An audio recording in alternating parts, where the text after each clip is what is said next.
talvez também a falta de conhecimento, né, do próprio trabalhador, né, como você falou, né, a gente conversou aqui, né, o médico, por exemplo, ele não estuda isso na graduação dele, o engenheiro, e quem dirá o trabalhador operacional, né, ele não vê isso no ensino médio, ele não vê isso no decorrer da vida dele, então muitas das vezes ele não tem noção, né, do quanto vale a vida dele, né, do quanto ele precisa se proteger, então também temos esses grandes desafios aí, né. Pois é. E nesse sentido, é Não, até não deixei interessante não. você falar 2 sobre minutos. isso. Oi? Não, desculpa. Perdão, falando com ele que acabou saindo. Pode seguir, Ana. Não, é interessante você falar sobre isso, né, sobre a participação dos trabalhadores, porque a NR1, a norma regulamentadora 1, ela tem lá, né, dizendo que é obrigatória a participação dos trabalhadores nos processos de gerenciamento de riscos ocupacionais e tal. E isso é uma coisa que as empresas têm muita dificuldade de entender, porque elas acham que elas estão, tipo, fazendo um favor, né, em participar, fazer com que os trabalhadores participem dos processos de gerenciamento de riscos ocupacionais. Gente, isso faz parte dessa fórmula científica do sucesso dos processos de gerenciamento de riscos ocupacionais, sendo que o sucesso desses processos está relacionado ao sucesso da própria empresa. Né? A empresa ela tem que gerenciar riscos em todas as áreas, riscos financeiros, riscos cibernéticos e caramba. E todas as áreas de gerenciamento de riscos têm que estar interligadas e harmônicas. Se uma falhar, a empresa toda falha. Então, a gente tem que começar a entender o gerenciamento de riscos ocupacionais como um elemento de sucesso para a permanência da empresa nesse mercado de trabalho competitivo globalizado. Né? E a participação dos trabalhadores ela é fundamental. O trabalhador que se acidenta, além de todos os problemas, ele gera prejuízo, ele gera dano, perda de produção, multa, embargo, interdição, né? Aumento de taxação e tal. A gente tem que entender que os trabalhadores, na medida em que eles conhecem, que eles participam, que eles compreendem, que eles colaboram, isso tendo sucesso para as empresas. Então, trabalhadores engajados, eles funcionam melhor, tem uma rotatividade menor dentro das empresas. E tem uma outra questão, que é um tema que a gente andou discutindo bastante, eu até publiquei um artigo no ano passado sobre isso, que é o direito de recusa, né? Que é um direito que, teoricamente, todo mundo tem que poder se recusar a desenvolver uma atividade quando entende que aquela atividade traz um gravemente risco para a sua vida, para a sua saúde.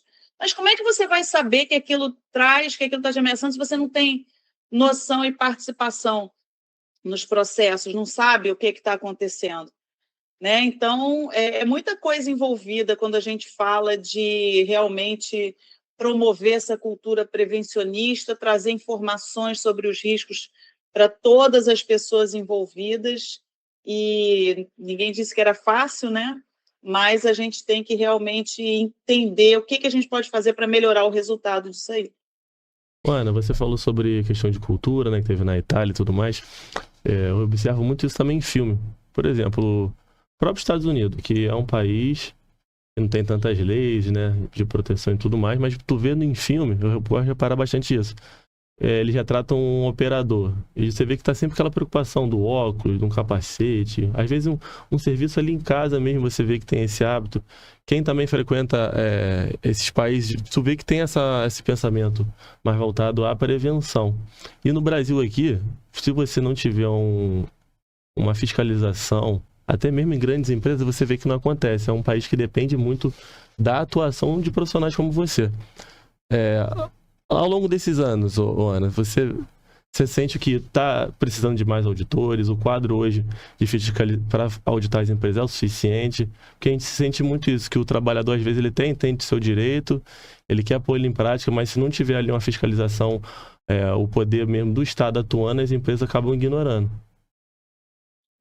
Sérgio, olha só, primeiro eu vou comentar um ponto que você trouxe aí, que é uma coisa que todo mundo repete, todo mundo sabe como se fosse uma verdade, que nos Estados Unidos não tem tanta lei.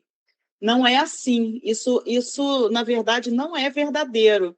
E é muito importante a gente falar sobre isso, porque o sistema jurídico americano ele é completamente diferente do nosso. A estrutura das leis e o que vincula o administrado é completamente diferente. E, ao mesmo tempo, tem uma coisa que a gente tem que falar, que é o seguinte, as multas nos Estados Unidos, elas atingem valores estratosféricos. Então, na verdade, além de ter, sim, muitas leis, você tem lá a questão da jurisprudência que funciona diferente de como funciona no Brasil, mas quando a empresa é condenada, a multa, ela não é a multa do meu autinho de infração aqui de 4 dígitos, não, entendeu? A multa derruba a empresa lá. Então, a gente tem sistemas que funcionam diferentes. É muito comum as pessoas falarem que nos Estados Unidos não tem justiça do trabalho. Também não é assim, né? Os sistemas funcionam diferentes, mas eles atendem as mesmas demandas e de uma forma, assim, é uma roda que roda diferente, mas atende a mesma demanda. E, assim, tem órgãos, né? Órgãos públicos, órgãos do governo, você tem, enfim. Mas aqui, o nosso sistema, ele teria tudo para dar certo se a gente realmente conseguisse fortalecer o Estado. Por quê? Porque a gente tem a legislação trabalhista, que é uma legislação federal, então ela é fiscalizada pelo ente federal, que é, no caso, a Inspeção do Trabalho. Temos auditores fiscais de trabalho suficientes? Claro que não. A gente tem, assim, uma defasagem absurdíssima de auditores fiscais de trabalho. A gente tem hoje em atividade 1.800 auditores no Brasil, né? Assim, que realmente é muito pouco. Mas acabou de ter concurso, na verdade, acabaram, semana passada, de fazer o curso de formação 900 novos auditores. Então, em breve, eles estão tomando posse, e isso realmente vai reconfigurar a força de trabalho da Inspeção do Trabalho no Brasil. Mas olha só que interessante, mesmo que a gente tivesse o triplo disso, nunca, jamais, em tempo algum, você teria um auditor fiscal do trabalho indo em cada empresa do Brasil. Né? Isso nunca vai acontecer, não existe esse número de auditores, nem é para ser assim, não é isso que a Organização Internacional do Trabalho preconiza. A gente tem que desenvolver inteligência de fiscalização, né? A gente tem que desenvolver mecanismos para que haja, inclusive, o autocumprimento da legislação, e aí está essa questão da cultura prevencionista, que é o que eu vi lá nas fábricas da Itália, e que, assim, com leis que talvez não sejam nem tão eficientes, com leis com buracos, mas lá a coisa funciona e flui, enquanto aqui eu preciso ainda de uma norma que fala tem que ter papel higiênico. Porque se eu não falar que tem que ter papel higiênico, se eu não tiver uma norma que permita a mim, enquanto Estado, autuar uma empresa se não der papel higiênico, vai ter muito lugar que não dá papel higiênico. Né? Então, assim, é muita coisa envolvida. Os problemas aqui não é só falta de auditor, não é só problema de lei, não é isso. É porque a gente está, de novo, vou ter que falar isso de novo. Ainda ontem a gente tinha a escravidão legalizada, né? Hoje, inclusive, é um dia muito simbólico, porque hoje é o dia da abolição jurídica da escravatura, sendo que a escravatura foi abolida juridicamente sem uma inserção dessas pessoas no mercado de trabalho de forma adequada, sem as proteções sociais que essas pessoas precisariam ter tido lá atrás, o que cria uma sociedade que marginaliza, né, e que convive com uma parte enorme das pessoas à margem, né, dos direitos sociais. Só que o direito à saúde e à segurança é um direito fundamental.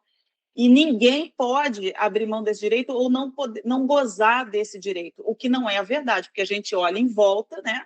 E a gente tem questões assim gravíssimas. E aproveitando, já que hoje é o dia da abolição da escravidão e a gente tem que falar da população preta no mercado de trabalho, a gente tem vários trabalhos em que são associados com alta vulnerabilidade, né?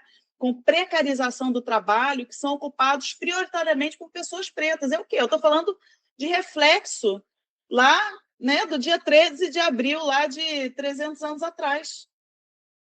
300 nada, gente, desculpa, de 100 anos atrás. 137 anos atrás. É recente demais. 137 anos atrás. Depois de 300 anos de escravidão, 100 e pouquinho. Então, eu ainda estou falando disso, eu não saí lá de 137 anos atrás. Né? E como é que eu posso falar, por exemplo, um dos grandes pontos, né, que está todo mundo arrancando os cabelos por conta dos fatores de risco psicossociais. Caramba, isso aí é fundamental, mas, gente, como é que eu falo de saúde mental para uma pessoa que come no chão, né? Que ainda não tem uma condição legal para comer, que trabalha 14 horas por dia, que tem um contrato de trabalho ali, né? Que, na verdade, se falar um ai, está demitido, porque tem 5 ali para trabalhar no lugar dela. Então, a gente tem que entender o contexto social que a gente está vivendo para poder saber quais são os pontos em que cada um de nós pode ser ativista ali, né? Batalhar para poder melhorar, mas a coisa não é fácil, não.